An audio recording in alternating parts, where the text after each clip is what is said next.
Good morning. It's very wonderful to see everyone joining. Good morning and welcome to our 6 a.m. Pacific time moment of inspiration, devotion, and affirmative prayer. And whatever time zone it is that you are in, welcome.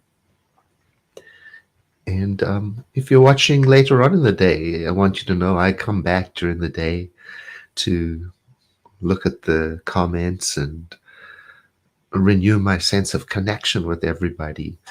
So thank you for joining.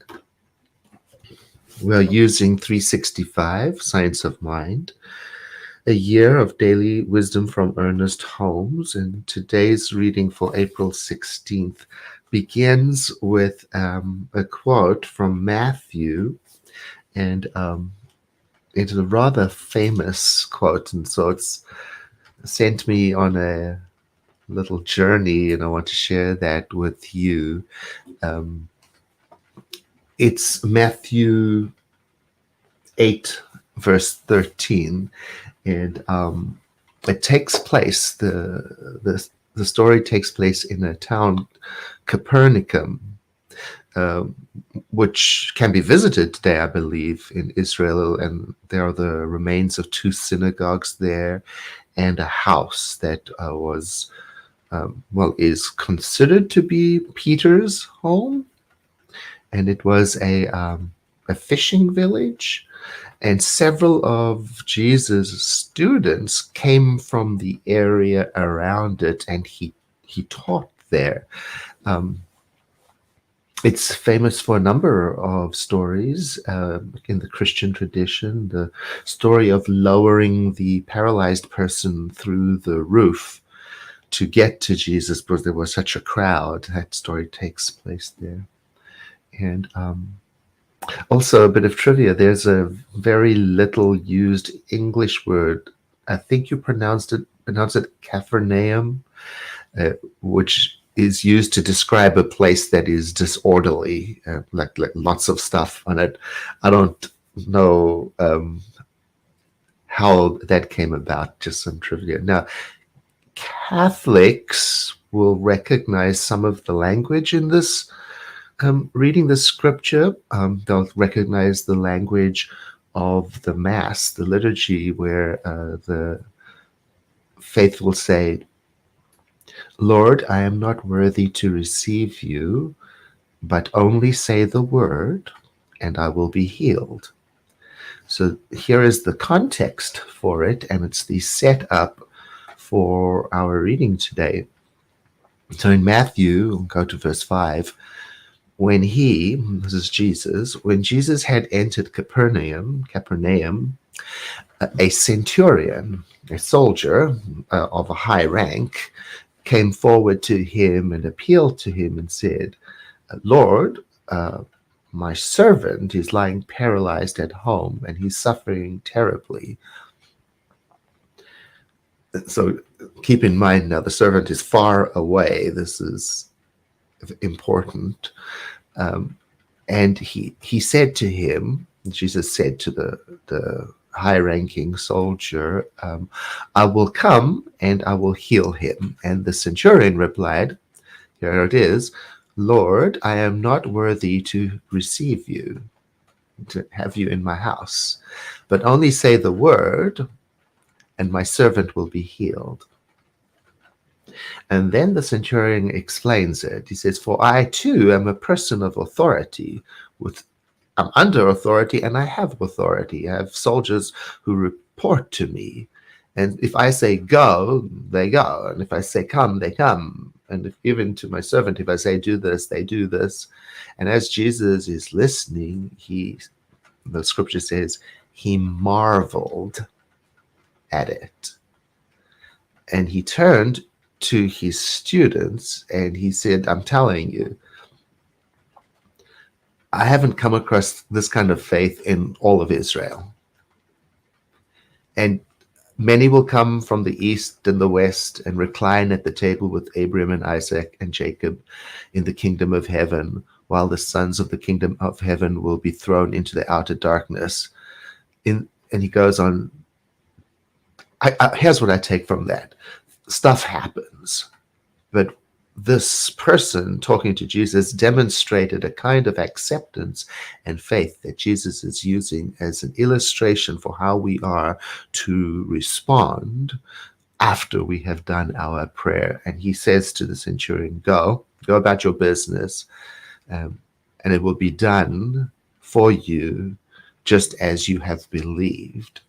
And in that instant, it is said, that very instant, the servant was healed. Now, I don't know how the writer of the story knew that, but whether it is a metaphor or real, it is the context for our reading today, and it is the source material for our founder, Dr. Ernest Holmes, in his understanding that he gave to us that we don't need to be present physically with another person for us to be effective in spiritual treating, and also the source material for it being done to us according to the way we have accepted or believed, and also for doing spiritual work for somebody else beyond ourselves.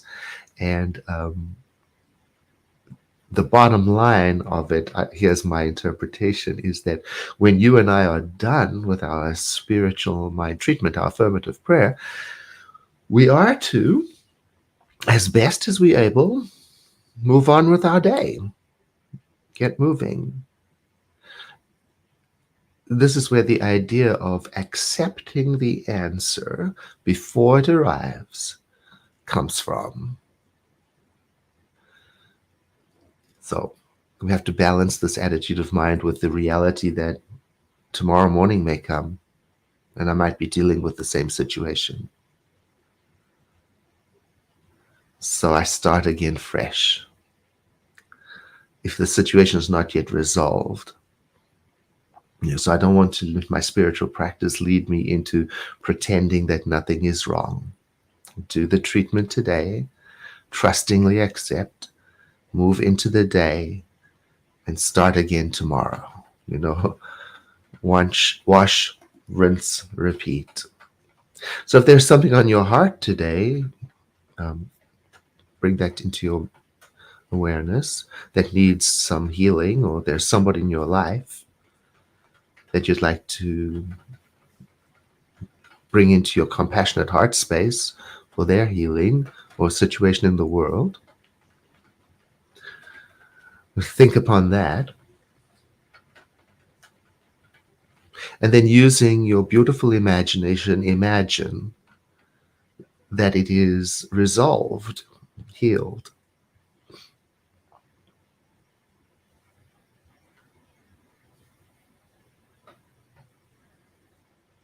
And then,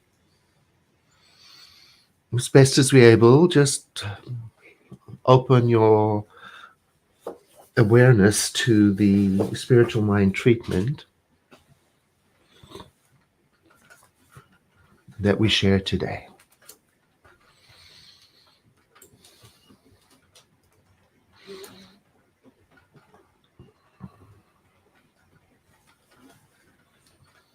Breathing in.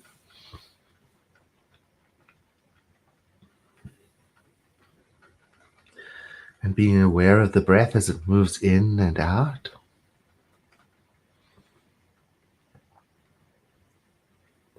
In this amazing world of diverse cultures, religions, and ways of believing, there is oneness, one divine spiritual home, and I call it today the heart of the universal spirit. All ways of believing, all beings, all existence reside in that holy heart space. From the beginning, it has always been so. Spirit is one, and the ways of expressing spirit are many. Today, I'm feeling this divine heart as a presence within me, the same divine heart that is in the presence of all, is in the, yes, the presence of all beings.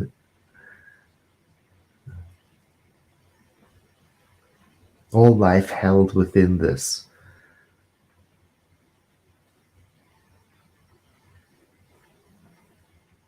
Its wisdom expresses as my intelligence. Its abundance expresses as my creativity. Its wholeness expresses as my vitality.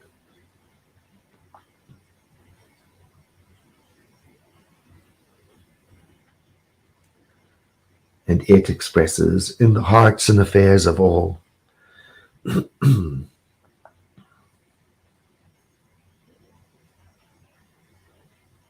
And today I'm dwelling upon the idea that this spirit is in the hearts of those people who I love and those people for whom I am doing the spiritual work, including them in my mind and heart space. And that within each there is an intuitive connection that already knows the presence of this power. And that as it pours through me into the world as love, it does so for all beings.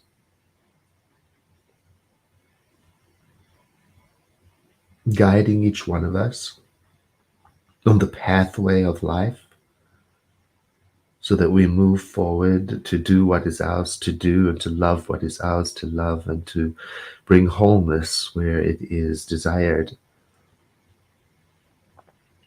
So all around the world, and even through this web of connectivity, spirit is today expressing and re-expressing itself as grace and peace, compassion and new understanding.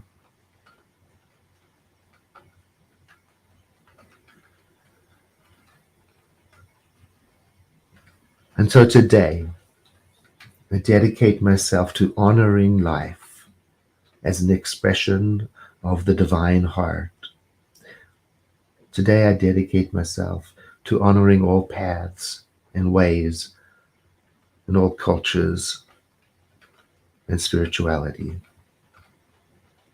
With awe and reverence, I release this word into the one mind, and knowing it is done, I go about my business with an accepting attitude of mind. And so it is.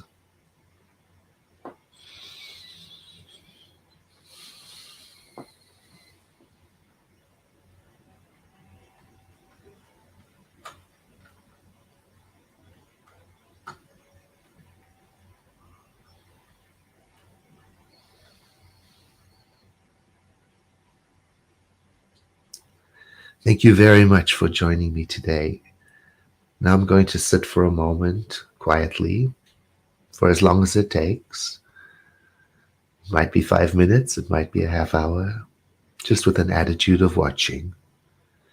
I thank you in advance for sharing this broadcast. And I look forward to seeing you again tomorrow.